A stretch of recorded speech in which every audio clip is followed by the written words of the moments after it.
Hello, welcome to Lecture 1. What is management?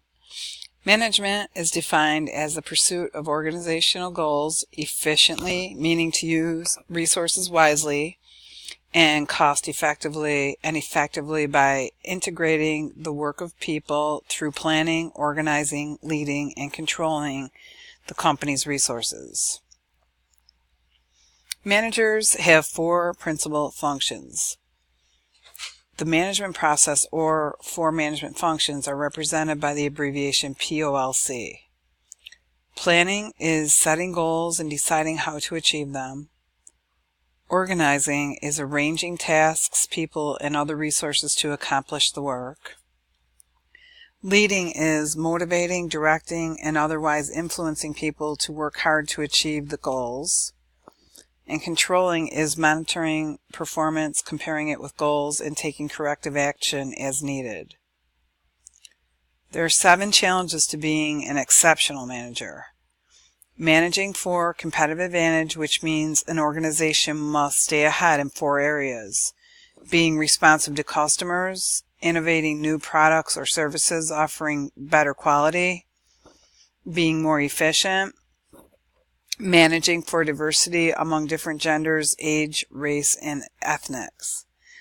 Also, you need to manage for globalization, manage for computers and telecommunications, information technology, managing for right and wrong or ethical standards, managing for sustainability, and managing for your own happiness and meaningful life goals.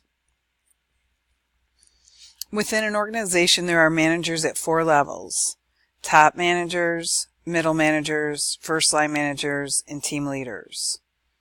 Top managers make long-term decisions about the overall direction of the organization and establish the objectives, policies, and strategies for it.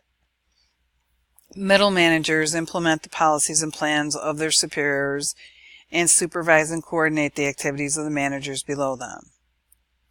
First-line managers make short-term operating decisions, directing the daily tasks of non-managerial personnel.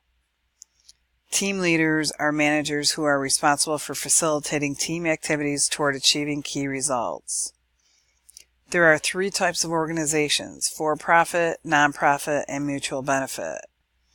For-profit organizations are formed to make money by offering products or services. Non-profit organizations offer services to some but not to make a profit. Mutual benefit organizations are voluntary collections of members created to advance members' interests.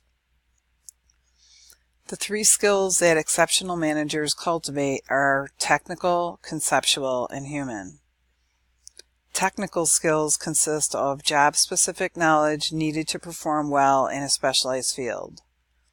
Conceptual skills consist of the ability to think analytically, to visualize an organization as a whole, and to understand how the parts work together.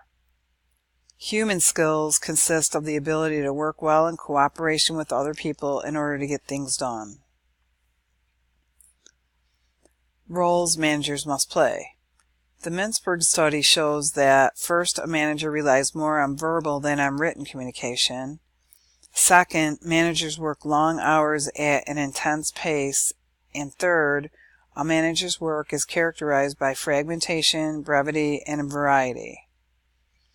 Mintzberg concluded that managers play 3 broad roles: interpersonal, figurehead, leader, and liaison; informational, and decisional. The link between entrepreneurship and management. Entrepreneurship, a necessary attribute of business, is the process of taking risks to create a new enterprise. 2 types are the entrepreneur and the intrapreneur. The entrepreneur sees a new opportunity for a product or service and launches a business to realize it. The intrapreneur works inside an existing organization and sees an opportunity for a product or service and mobilizes the organization's resources to realize it. Entrepreneurs start businesses, managers grow or maintain them. Both have a high need for achievement, high energy level, and action orientation. Entrepreneurs are more self-confident and have higher tolerance for risk.